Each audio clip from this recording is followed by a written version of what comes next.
네, 오늘은 성경 봉독을 하는데 마치 경계선에 서 있는 그런 느낌이 듭니다. 이 딱 가운데 구약 성경과 신약 성경의 그 마지막 경계 부분에서 우리가 말씀을 읽었는데, 여러분 요거 한 장 딱 넘기면은 신약 성경이에요. 구약 성경과 신약 성경은 종이 한 장 차이입니다. 종이 한 장 뜻 차이예요. 그런데 요 한 장 넘기는데 몇 년이 걸렸느냐? 400년이 걸렸어요. 400년. 그러니까 구약 성경 마지막 말라기부터 마태복음 1장까지의 긴 침묵의 시간이 있었는데 얼마나 길었느냐? 400년이 되도록 그렇게 길었다는 것이에요. 그러니까 우리가 금방 읽은 이 말씀 마지막부터 긴 기다림이 있었어요. 400년의 긴 기다림 속에 예수 그리스도께서 오시게 된 것입니다. 가장 긴 대림절이 아닐까 생각을 해보게 돼요.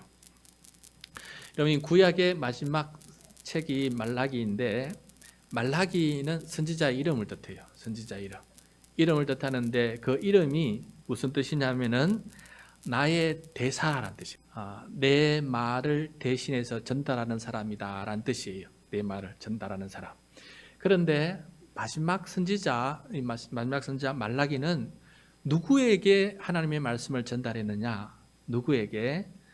안타깝게도 하나님을 대적하는 사람들에게 하나님의 말씀을 전했다. 그래서 이 구약 성경의 마지막 말씀은 하나님을 대적하는 사람들에게 말씀을 전하는 것으로 끝을 맺고 있다라는 것을 우리가 좀 생각해 보았으면 좋겠어요.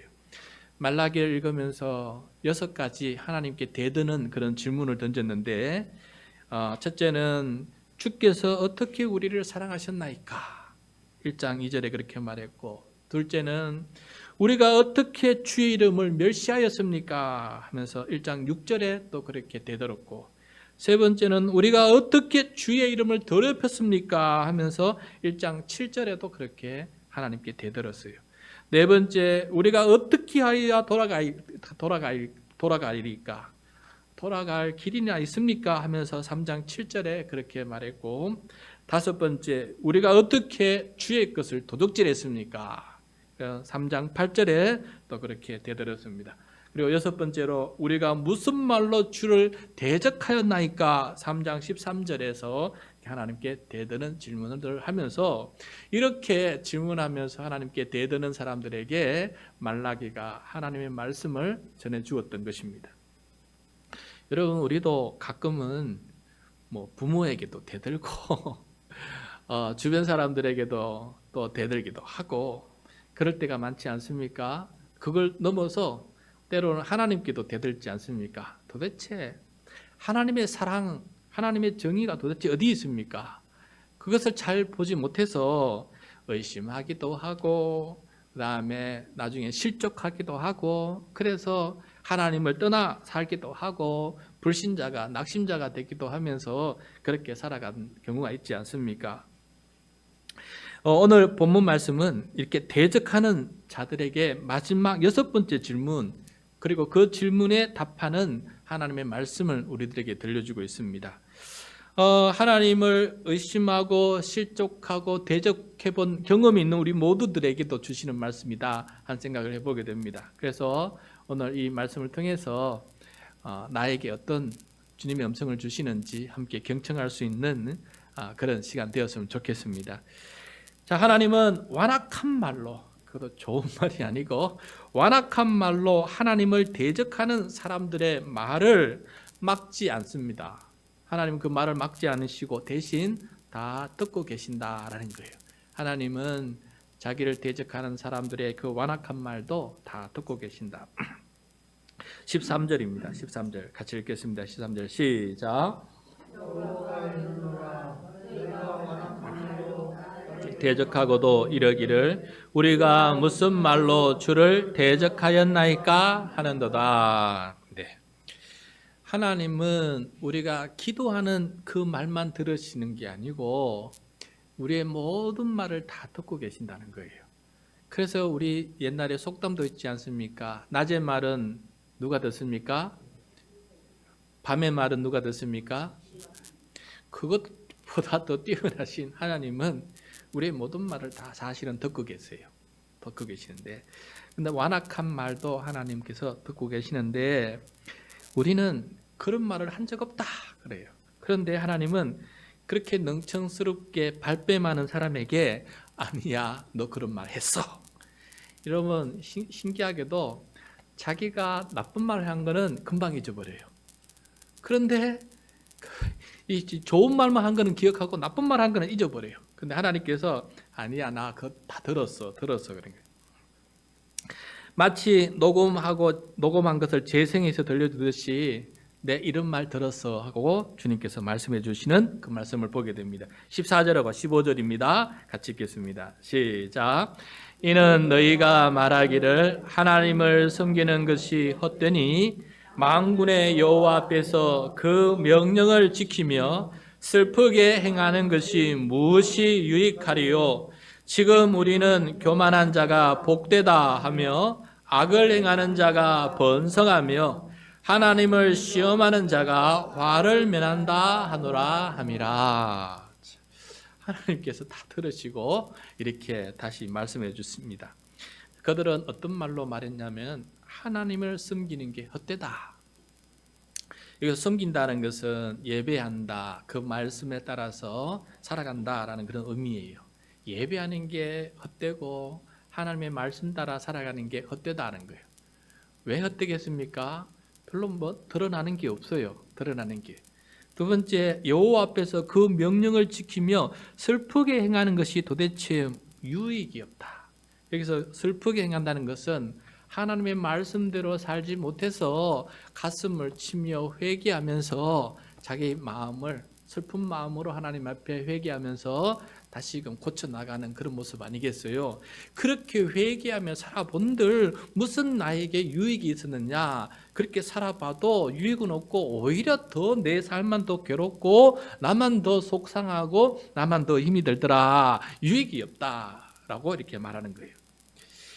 자, 무엇 때문에 유익되고 무엇 때문에 무익한지 이렇게 말하면서 그 다음에 뭐라고 하냐면은 하나님을 시험하는 자. 다시 말해서 하나님께 불순종해도 형벌을 받는지 안 받는지 시험을 해보는 거예요. 불순종해 보니까 형벌도 없네. 순종을 해보니까 당장 복도 없네. 그래서 이 불순종해도 아무런 유익이 없네 하면서 자기 편한 대로 사는 거예요. 그래서 하나님 앞에 시험해보고 복도 형벌도 없으니까 그러면 내 마음대로 살아도 되겠다 하면서 자기 마음대로 사는 거, 이것이 바로 이 사람들이 한 말이에요. 내 마음대로 살자. 정말 하나님께서 원하시는 복은 뭘고 하나님께서 원하시는 번성은 뭘까? 이것을 성경 전체를 통해서 제대로 이해하지 못하면은 우리가 잘못 하나님을 생각할 수 있겠다 하는 생각을 해보게 돼요. 그래서 여러분, 복이 무엇인지, 하나님 앞에서 번성하는 것이 정말 무엇인지 예수님을 통해서, 앞으로 이제 예수님을 만나게 될 텐데 예수님을 통해서 제대로 이해할 수 있는 우리 모두가 되길 바랍니다. 안 그러면은 지금 윤석열과 그 영부인처럼 헛된 복을 자꾸 찾아가게 돼요. 그럼 무당을 찾으면서 내 소원대로 다 이루어지는 게 복이다. 내 욕망이 다 이루어지는 성공이 복이다. 이렇게 생각하게 되면은 하나님 앞에 지금 제대로 하나님을 불신하게 되고 하나님을 신뢰하지 못하는 사람으로 변할 수 있다는 사실을 좀 명심했으면 좋겠습니다. 그래서 무당 같은 한국 교회가 망하는 이유 중에 하나는 그놈의 축복 신앙 때문에 그래요.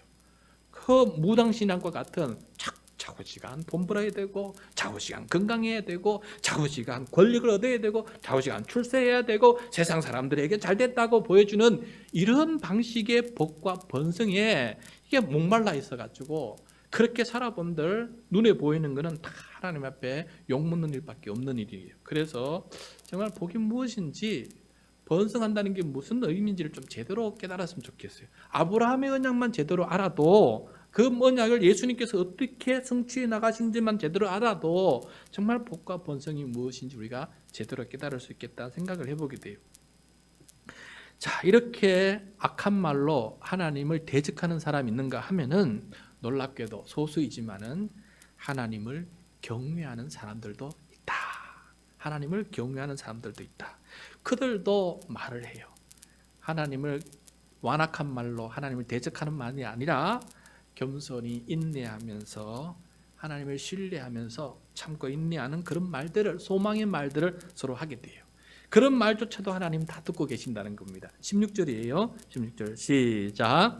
그때 여호와를 경외하는 자들이 피차에 말하매 여호와께서 그것을 분명히 들으시고 여호와를 경외하는 자와 그 이름을 존중히 여기는 자를 위하여 여호와 앞에 있는 기념책에 기록하셨느니라. 아멘.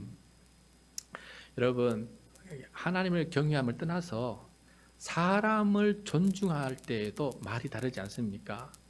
내가 한 사람을 존중히 여기면은 그 사람이 있든지 그 사람이 없든지 간에 그 사람의 존중이 말을 하게 돼요.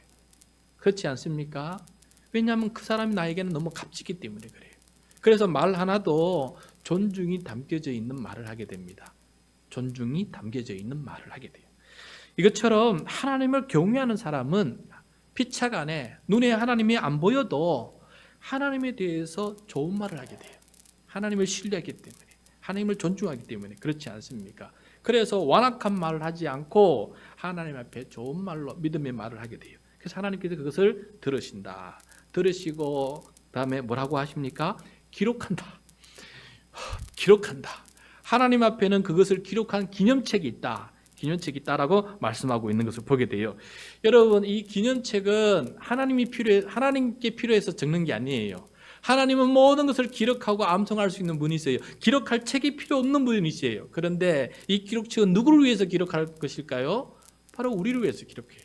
마지막 날에 우리가 이처럼 대적하는 사람이 우리가 언제 하나님 대적했습니까? 라고 이렇게 말할 때 봐라 이렇게 보여주시는 그런 의미가 담겨져 있어요. 그러므로 하나님 앞에 우리의 모든 말을 기록하는 기록책이 있다라는 것을 우리가 읽을 때 어떤 마음을 가져야 되냐면은 내 말 한마디 한마디가 굉장히 중요한 것이구나.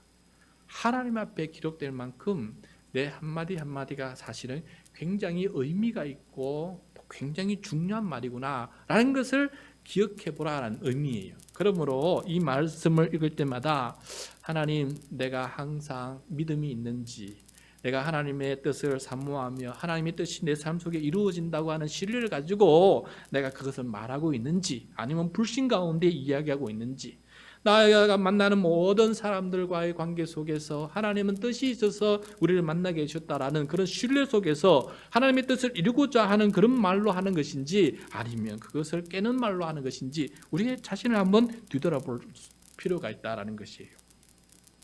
그래서 하나님께서 이렇게 기록하시는 모든 것을 두시고 왜 이렇게 기록하시느냐?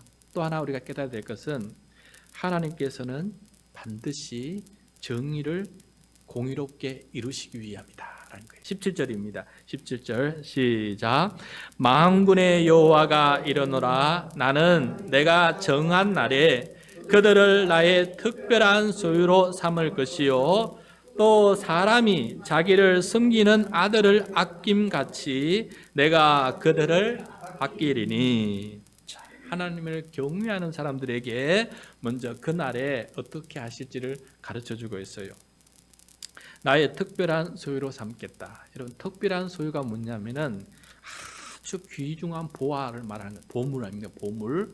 그렇게 나를 경외하고 그 어려운 상황 속에서도 인내하며 믿음으로 지켜낸 그 사람을 내가 어떻게 귀중한 보물처럼, 나의 귀중한 보물처럼 여기고, 마치 그 아비가 자식을 아끼는 것처럼 그렇게 아끼고 애지중지하게 그렇게 사랑할 것이다.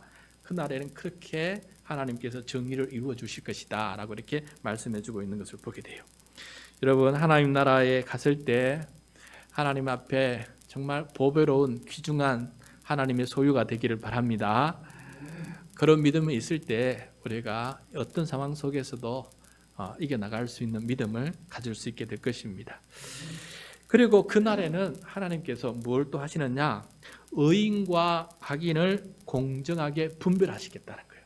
의인과 악인을 공정하게 분별하시겠다. 18절입니다. 18절 시작. 그때 너희가 돌아와서 의인과 악인을 분별하고 하나님을 섬기는 자와 섬기지 아니한 자를 분별하리라. 자, 그날에는 모두가 돌아와요. 우리가 죽으면 하나님께 돌아간다, 돌아가셨습니다 하지 않습니까? 그러므로 우리 모든 사람은 그가 악인이든 선인이든 관에 상관없이 모두가 다 하나님께로 돌아가요. 하나님 앞에 돌아갔을 때 하나님은 그 중에 악인과 의인을 분별하신다. 그리고 하나님을 섬기는 자와 섬기지 않은 자를 분별하신다라고 이렇게 말씀해 주고 있습니다.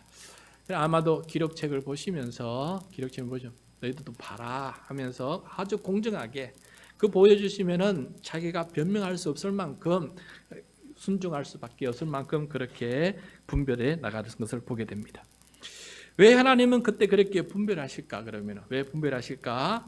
악인, 다시 말해서 하나님을 섬기지 않는 자에게도 지금은 그들이 하나님을 시험해서 자기 마음대로 살았고 불의를 행하였지만은 그러면서 하나님 왜 정의를 입지 못하냐고, 하나님 도대체 왜 정의가 없냐라고 불신했지만은 그날에는 그 정의를 명확하게 이룰 것이다. 그래서 악인에게는 어떻게 정의를 이루시느냐? 4장 1절입니다. 4장 1절 시작.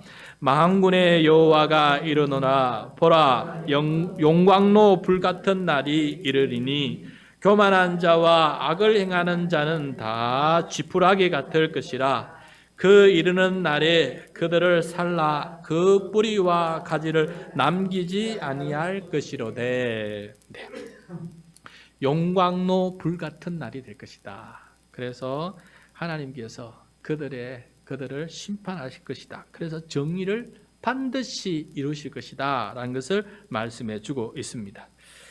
이처럼 우리가 하나님 앞에 복을 받는다, 그리고 하나님 앞에 번영을 누린다 하지만은 그날은 지푸라기처럼 다 불타버려요. 다시 말해서 교만한 자가 누리는 그 복은 복이 아닌 거예요. 그래서 지푸라기처럼 다 불태워버리시는 거예요. 그 다음에 악을 행하는 자가 누리는 번영은 하나님께서 원하시는 번영이 아니에요. 그래서 그날엔 그 모든 것이 다 불타 없어질 것이에요.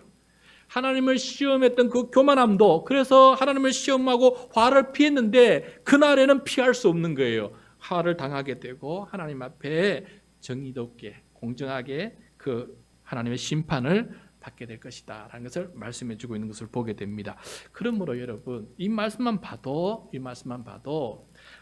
아무리 복과 번영을 갈구하더라도, 그것을 쟁취한다 할지라도 하나님 앞에는 지푸라기가 될 수 있다는 사실을 우리가 꼭 명심하면서 살아야 된다라는 거 우리 꼭 잊지 말았으면 좋겠습니다. 그 다음 하나님을 경외하는 사람들은 복을 누리지 못하고 번영하지 못하고 화를 당한다고 했지만은, 그러나 그것을 견디어내고 인내하느라고 상처받고 아픔을 받은 그 사람들을 하나님께서 그날에는 완전히 치료해 주셔서, 엄청난 치료를 해주셔서 하나님께서 회복시켜 주시다는 거예요. 2절입니다. 2절 시작. 내 이름을 경외하는 너희에게는 공의로운 해가 떠올라서 치료하는 광선을 비추리니 너희가 나가서 외양간에서 나온 송아지같이 뛰리라. 송아지같이 뛰리라. 하나님을 경외하는 자들에게는 공의를 베풀어 주시겠다. 그 공의, 그 정의가 뭐냐? 공의와 정의는 같은 말이거든요. 그것을 나중에 신약에서는 이걸 한마디로 의라 그래요. 의, 하나님의 의, 공의, 정의, 의를 이루시겠다는 거예요. 그 의를 이루시다는 내용이 무엇입니까? 이 세상에서 그 하나님의 말씀대로 살려고 예수님 때문에 핍박을 받고 예수님 때문에 손해를 받으면서까지 하나님의 뜻을 이루고 살려고 노력했던 그 모든 슬펐던 인생들을 하나님께서는 그날에는 치유하는 광선을 발해 주셔서 기쁨이 넘치고 희락이 넘치도록 하나님께서 회복시켜 주셔서 그 눈물을 닦아 주시고 그 마음속에 기쁨을 넣어 주셔서 이제부터는 영원토록 주와 함께 기쁨의 잔치에 참여하게 될 것이다. 이것이 바로 하나님께서 하나님을 경외하는 자에게 이루어 주시는 정의다라는 거예요. 하나님이 이 정의를 이루시겠다라고 말씀해 주고 있습니다. 그리고 지금은 악인이 의인을 짓밟지만은 그때는 의인이 악인을 짓밟는 바른 위치가 될 것이다. 3절입니다. 3절 시작. 또 너희가 악인을 밟을 것이니 그들이 내가 정한 날에 너희 발바닥 밑에 죄와 같으리라. 만군의 여호와의 말이니라. 자, 마지막 날 참 이게 좀 하나님께서 뒤틀려진 이 정의를 곧바로 바르게 딱 세운다는 거예요. 바르게 세운다는 것입니다. 그래서 오히려 그때에는 악인이 부끄러워할 것이다. 의인 앞에 부끄러워하고 엎드릴 것이다 라는 것을 이렇게 말씀을 통해서 가르쳐주고 있습니다. 하나님을 대적하는 자들에게 말라기가 계속해서 지금 하나님께서 앞으로 지금 그렇지라도 앞으로 하나님께서 어떻게 하실 것인지 똑똑히 가르쳐주겠다고 지금 계속해서 말씀해주고 있어요. 그러면은 이것을 알다면은, 이것을 깨닫는다면은 이제 어떻게 살아야 되느냐, 이제 어떻게 살아야 되는지 가르쳐 줍니다. 4절입니다. 4절 시작. 너희는 내가 호렙에서 온 이스라엘을 위하여 내 종 모세에게 명령한 법 곧 율례와 법도를 기억하라. 예. 애굽에서 430년 동안 외국인 근로자로 살아가면서 힘들게 살아갔던 그 백성을 하나님께서 구원해 주지 않았습니까? 그리고 난 다음에 하나님의 소유된 백성, 하나님의 귀중한 보배로 삼아 주지 않았습니까? 선민이 되게 하지 않았습니까? 그래서 그들을 복이 되게 하고 그들을 통해서 세상 모든 민족에게 축복의 통로가도록 삼겠다고 하나님의 말씀을 주지 않았습니까? 그래서 하나님의 십계명을 비롯해 그 율법은 어떻게 복된 인생이 되는지를 가르쳐주는 하나님의 말씀이에요. 그래서 그 말씀을 다시금 기억하고 잊어버리지 말고 그 말씀을 쫓아 살아가는 사람이 되어야 된다라는 것을 지금 말씀해 주고 있습니다. 여러분, 우리가 지난 21일 동안 매일 말씀을 부여잡고 하나님의 말씀을 기억하려고, 내 마음속에 잊어버리지 않고 기억하려고 읽고 묵상하고 그렇게 하지 않았습니까? 이처럼 하나님의 말씀을 잊어버리지 말고 우리가 사는 사람이 되어야 된다. 그래야 악한 말로, 완악한 말로 하나님께 대적하지 않고 인내하면서 하나님의 나라를 사모하면서 살아갈 수 있는 그런 사람이 될 수 있다라는 것을 가르쳐주고 있어요. 그래서 내 삶에서 하나님의 말씀을 잊어버리지 않고 기억하기 위해서 늘 그 말씀을 주야로 묵상할 수 있는 우리 모두가 되기를 바랍니다. 네. 자, 그리고 난 다음에 여러분, 지금 그 심판날을 보니까 이게 보통 무서운 날 아니지 않습니까? 하나님의 정의는 너무나 날카롭고 너무나 정확하고 하지만은 너무나 두렵기도 해요. 이 두려움 앞에 우리가 어떻게 설 수가 있겠어요?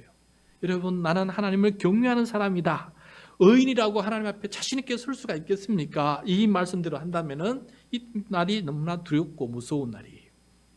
그런데 하나님께서 우리에게 긍휼을 베풀어 주시는데 어떤 긍휼을 베풀어 주시는지 한번 읽어봅시다. 5절입니다. 5절 시작. 보라, 여호와의 크고 두려운 날이 이르기 전에 내가 선지자 엘리야를 너희에게 보내리니. 자, 이 크고 두려운 날, 하나님께서 의인과 악인을 탁 분별하시고 악인은 이렇게 쓰레기처럼 불태워버리시고 의인은 존중히 여기시다는데 나는 과연 어느 정도 의인이라 할 수 있을까? 나는 이 커트라인에 넘어가는 사람일까? 이 종잡을 수 없지 않습니까? 종잡을 수 없지 않습니까? 그 두려운 날이 이르기 전에, 그런데 그 전에 내가 선지자 엘리야를 너희에게 보내주겠다. 여러분, 이 선지자 엘리야를 보내주겠다는 이 말씀이 신약 성경에 와서 세례 요한이 되는데, 이 선지자 엘리야를 보내주시겠다는 말 다음에는 어떤 의미가 있냐면은 선지자 엘리야는 주의 오시는 길을 미리 닦는 사람이에요. 그럼 결국 누가 온다는 거예요? 주님께서 오신다는 거 아니에요, 그렇죠? 주 예수 그리스도께서 오신다는 거예요. 다시 말해서 크고 두려운 날이 이르기 전에 우리를 구원하시는 예수 그리스도를 먼저 우리들에게 구원자로 보내어 주신다라고 하는 하나님의 인류 구원 계획을 지금 이렇게 말라기 마지막에, 구약성경 마지막에 또 이렇게 한번 넌지시 우리들에게 가르쳐주고 있는 것이에요. 그래서 엘리야가 오면 어떤 일을 하는자 6절을 보십시다. 6절. 어떤 일을 하려고 보내주시느냐. 시작. 그가 아버지의 마음을 자녀에게로 돌이키게 하고 자녀들의 마음을 그들의 아버지에게로 돌이키게 하리라. 돌이키지 아니하면 두렵건대 내가 와서 저주로 그 땅을 칠까 하노라 하시니라. 예. 내가 와서 저주로 그 악인들을 치기 전에 내가 선지자 엘리야를 보내겠다. 그래서 대적하던 그 자녀들을 하나님 아버지께로 그 마음을 돌이키고, 그래서 하나님께서도 진노의 마음을 돌이켜서 그들을 사랑로 품어 안을 수 있는 그런 일들을 할 선지자 엘리야를 주님께서 보내주시겠다라고 이렇게 말씀하고 계시는 것을 이 말씀을 통해서 깨닫게 됩니다. 그래서 이 선지자 엘리야가 도대체 누구였는지, 이게 하나님 아버지께로 마음을 돌리게 하는 선지자 엘리야와 그 엘리야가 준비한 예수 그리스도가 누구인지를 그들은 400년 동안 기다리게 되었던 것입니다. 그래서 우리는 그 예수님을 맞이하게 되었으니 얼마나 큰 은혜입니까? 그래서 여러분, 하나님은 오시는 분이신데 오시기 전에 먼저 누구를 보내주십니까?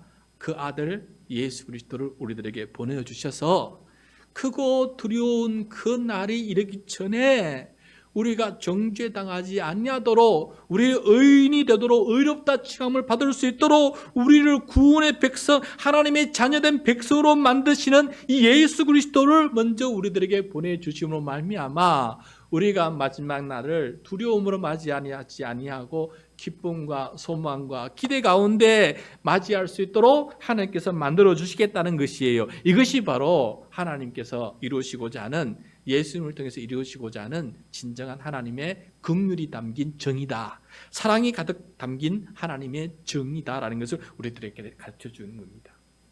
여러분, 예수님의 십자가 죽음이 무엇입니까? 하나님의 정의를 이루시는 거예요. 예수님의 십자가의 죽음은 우리의 죽음이라지 않았습니까? 대속 죽음이라으니까. 우리는 죄값으로 죽을 수밖에 없는 죄인 아닙니까? 하나님의 진노를 받을 수밖에 없는 죄인 아닙니까? 그런데 이 죄값을 누가 대신 치러줬습니까? 예수님께서. 그래서 우리는 그 죄값을 치는 사람으로 하나님께서 인정해 주시겠다는 거예요. 이걸 받으면 어마어마한 사랑의 용서가 지금 나한테 오는 거 아니겠어요? 그리고 난 다음에 이렇게 죄에 대한 심판을 하나님께서 이루셨어요. 정의를 이루신 거예요. 그 마지막 날에 이루시는 것이 아니고 예수 그리스도를 영접하는 사람은 예수를 영접하는 그 즉시 십자가에서 우리에 대한 죄값인 심판을 이루셨다는 거예요. 예수님을 통해서. 그리고 우리 죄인을 용서해 주셔서 하나님의 자녀가 되는 권세, 하나님 나라의 상속자가 되는 권세, 그 권세를 받아 누릴 수 있도록 하나님께서 우리를 어렵다고 인정해 주시고 칭해 주시겠다고 하시는 이 놀라운 은혜를 믿음으로 받아들일 때 그것이 내 것이 되는 거 아니겠습니까? 이게 하나님께서 예수님을 통해서 이루시는 정의예요. 우리의 죄를 심판하셨어요. 예수님이 대신 받으신 거예요. 그리고 우리를 용서해 주세요.